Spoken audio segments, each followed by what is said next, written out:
schedule a show for a little bit later on. But, we do what we do. We move how we move. Let's go. So, anyways, let's quickly address this. Because I had one of my haters in the comment section saying something wild and wicked to me, okay? So yeah, let's quickly do that right now so we can move on swiftly. So, actually, no, let me get some lighting on before I do that. So yeah, just doing a quick something whilst I am on my break.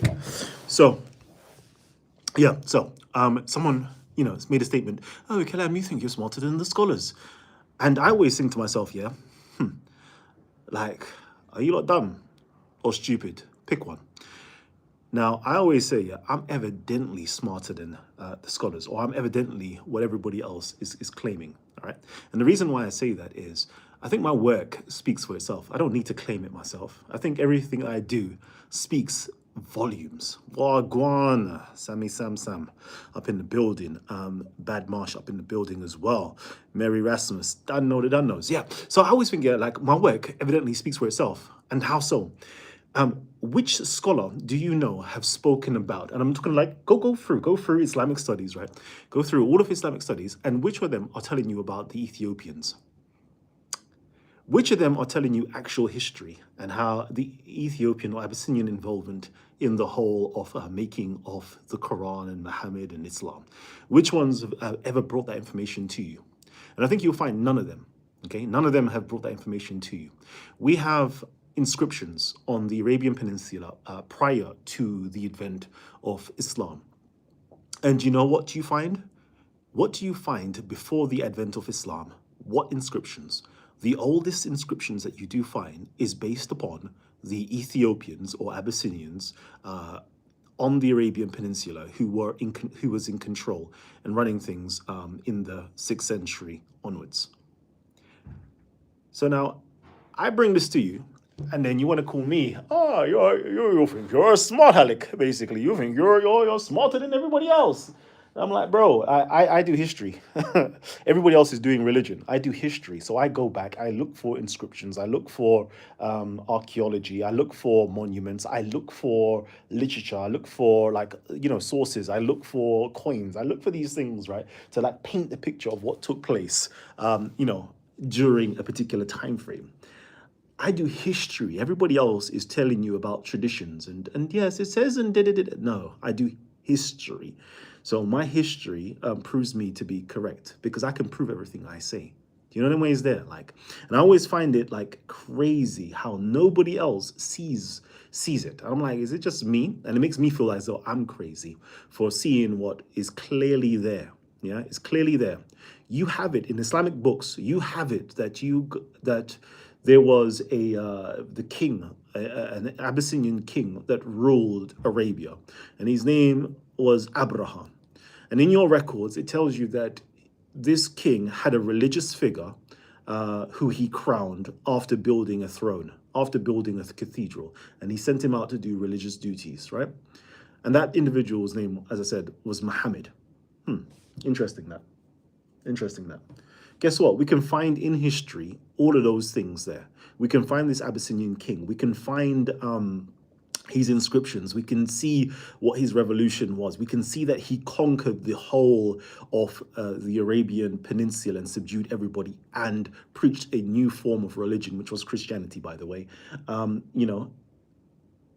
he did all those things. And all the things that he did, you'll find the same verbiage and vocabulary within inside of the Quran, which makes you think, isn't the Quran and this Muhammad the same as that Muhammad?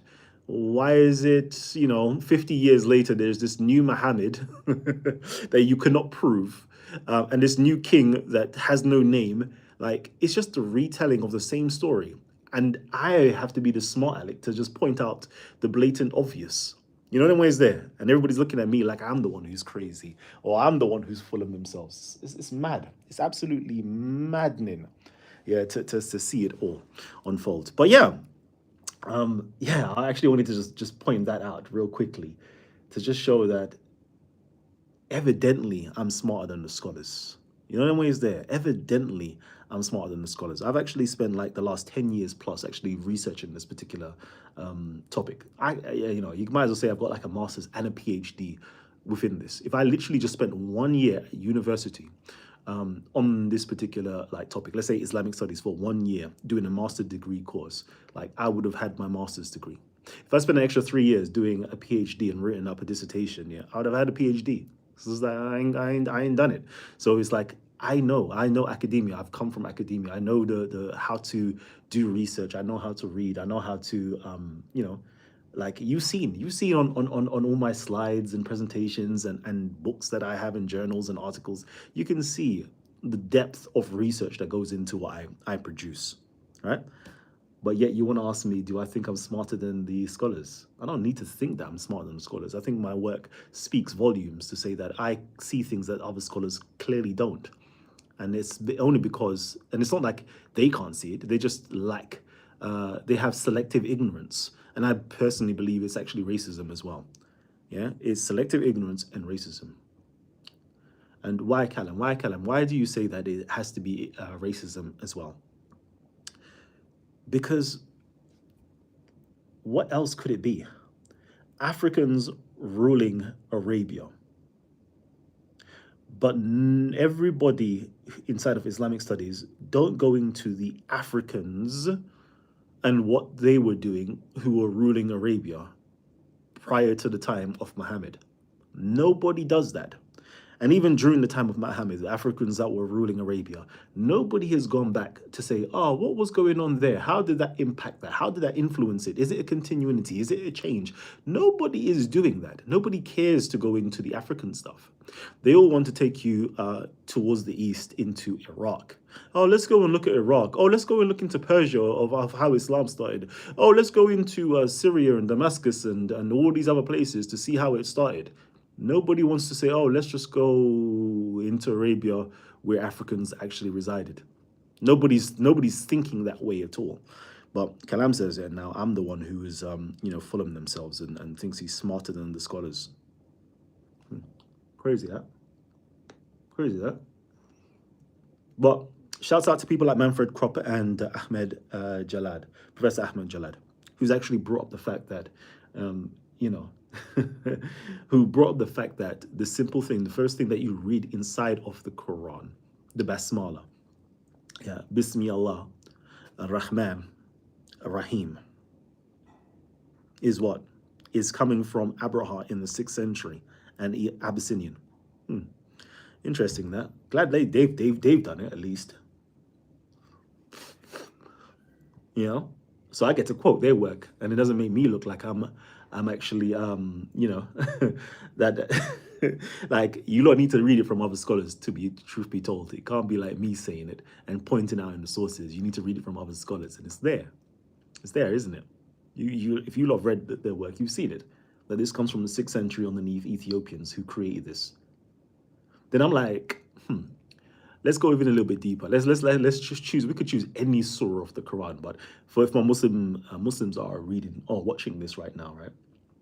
You have a liturgy, a chapter inside of the Quran that you recite or read every single day, 5 times a day.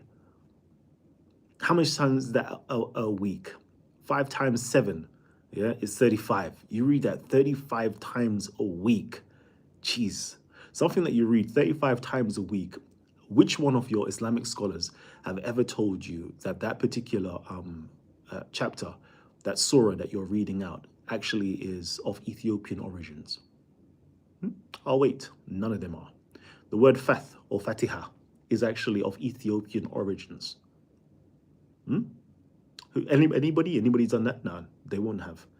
So the very first chapter that you read out every single day, that you recite it in your liturgy, in your prayers, is Ethiopian. Interesting that. But nobody thinks, oh, let's look at the Ethiopian connection to all of that. Nobody does that though. And then we all know who the Ethiopian was, i.e. Abraha, the king who actually united everything. And we know that he did a minimalistic Christology to get Jews and Christians of different denominations together. Nobody thinks, could this particular, Fatiha that everybody has to recite, could that possibly have any connection to that time period of Abraha and him making an ecumenical prayer? Could it possibly? Let's let Kalam. Tell us. Yeah, it does. We already know through, the word Allah is the Christian word for God, right? We know that Rab, yeah, Rab is another Jewish word for God. We know that Rahman was the the Abyssinian Christian word for God, and it was when you say all three of them together, it was the unification of all those three different communes within inside of Arabia. We're uniting the northern Christians, the southern Arabian Christians, and the Jews who were inclined towards Christianity underneath one umbrella, right? And all of that, I think some scholars now are pointing out the fact that the Surah Al-Fatiha is basically the Our Father's prayer. It's a reworking of the Our Father's prayer. Yeah? Islamic scholars are coming to that conclusion. Muslim scholars are even also coming to that conclusion also. It's interesting that. It's interesting because I wanted to drop some videos on it, right? And I wanted to be like, but I thought, before I even drop videos on this particular topic here, I need to make sure I do the literature review to see, is any other person saying that? Because I know you guys, you lot don't want to hear it from me. You need to hear it. If you're a Muslim, you need to hear it from your Muslim scholars. If you're Christian, you may possibly, who are educated Christian, could possibly want to hear that from, academic scholars who study Islam. Right, so let me just quickly go and do that real quickly, just for your sake, because it's to me, it's just blatantly obvious. It's there, right? So in the Our Father's prayer, you're saying, Our Father who art in heaven, holy be thy name. Okay, so you're basically saying God's name is holy. It's above everything. It's praised. It's blessed. It's a holy name, right? And then what do the Muslims do? They say Alhamdulillah. Yeah, they are praising the name of God. Is there? But guess what they do? They have a conjugation of three different deities who they're basically saying is one deity. They're saying that Allah, Alhamdulillahi Rabbil Alameen, Ar-Rahman Rahim. Yeah, they're saying that these three deities are one. These three different communes are sharing the one same deity, and he is praised. Imagination. And then what's the next bit? Maliki Yawmiddin. Yeah, the King of the Day of Judgment. What do we have in the Our Father's prayer? Yeah, may your kingdom come. Do you see it? Do you see the line for line of what's going on there? With inside of the Jewish prayer, when you wake up in the morning, the first thing you do is praise the king. Like literally, you praise the Malik. Like it's all there. Just